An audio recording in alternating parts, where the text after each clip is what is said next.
மாண்புமிகு உறுப்பினர் முனைவர் MH ஜவஹருல்லா அவர்கள்.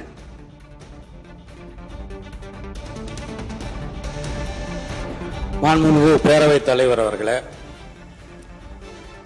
உங்களுக்கும் மாண்புமிகு பேரவை துணைத் தலைவர் அவர்களுக்கும் மனிதநேய மக்கள் கட்சியின் சார்பாக என்னுடைய நெஞ்சார்ந்த வாழ்த்துக்களை தெரிவித்துக் கொள்கின்றேன். இன்று நீங்கள் ஏகமனதாக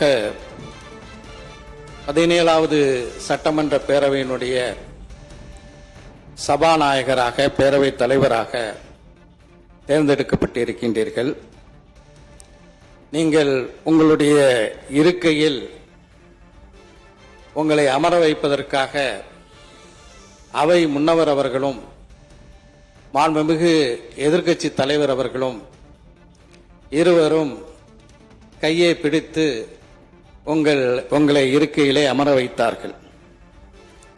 இது தொடர்ச்சியாக நாம் பின்பற்றி வரக்கூடிய ஒரு மரபாக இருக்கின்றது.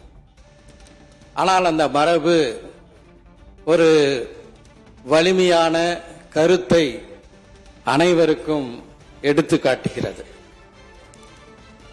பேரவைத் தலைவராக தேர்ந்தெடுக்கப்படுவதற்கு முன்பு நிச்சயமாக நீங்கள் ஒரு கட்சியின் சார்பாக இந்த அவைக்கு தேர்ந்தெடுக்கப்பட்டிருக்கின்றீர்கள்.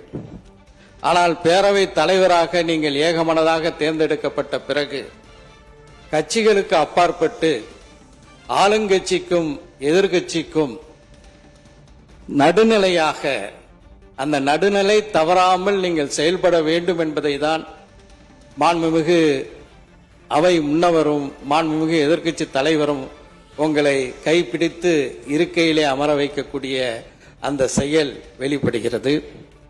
நீங்கள் இந்த அவையிலே முன்பு உறுப்பினராக இருந்திருக்கின்றீர்கள். அதே அவையிலே நானும் உறுப்பினராக இருந்திருக்கின்றேன். எப்போதும் முகமலர்ச்சியுடன் அனைவருடனும் இனிமையாக பழகக்கூடிய சுபாவமுடையவர்கள் நீங்கள் என்பதை நான் நன்கு அறிந்திருக்கின்றேன். அதே இனிமையுடன் இந்த 17வது சட்டமன்ற பேரவையை நீங்கள் சிறப்பாக நடத்துவீர்கள். உங்களுக்கு உறுதுணையாக துணை சபாநாயகரும் அருமை சகோதரர் மாண்புமிகு ரவிசங்கர் அவர்களும் செயல்படுவார்கள் என்ற நம்பிக்கை எங்களுக்கு இருக்கின்றது. உங்களை இந்த பொறுப்புக்கு பரிந்துரைத்த நம்முடைய மாண்புமிகு முதலமைச்சர் அவர்களுக்கும் அனைத்து சட்டமன்ற உறுப்பினர்களுக்கும் என்னுடைய நெஞ்சார்ந்த வாழ்த்துக்களை தெரிவித்து விடைபெறுகின்றேன். நன்றி.